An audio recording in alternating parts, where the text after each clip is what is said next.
আপনার মাংকি টুপি আর পশমের চাদর। পেয়েছো? কই দেখি দেখি দেখি।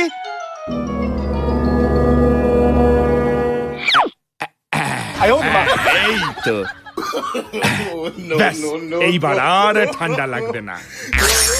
কি পিতা, আপনি গায়ে চাদর জড়িয়েছেন কেন?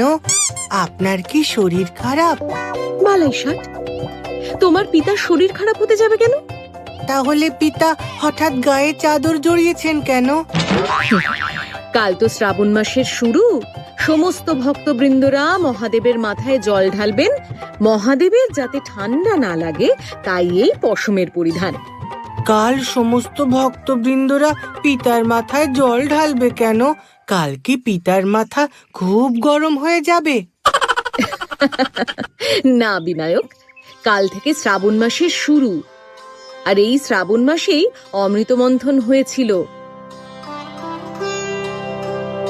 আর সেই অমৃত মন্থনের ফলে সমুদ্রগর্ভ থেকে যে বিষ নির্গত হয়েছিল, তোমার পিতা সেই বিষ পান করে নিজ কণ্ঠে ধারণ করেছিলেন।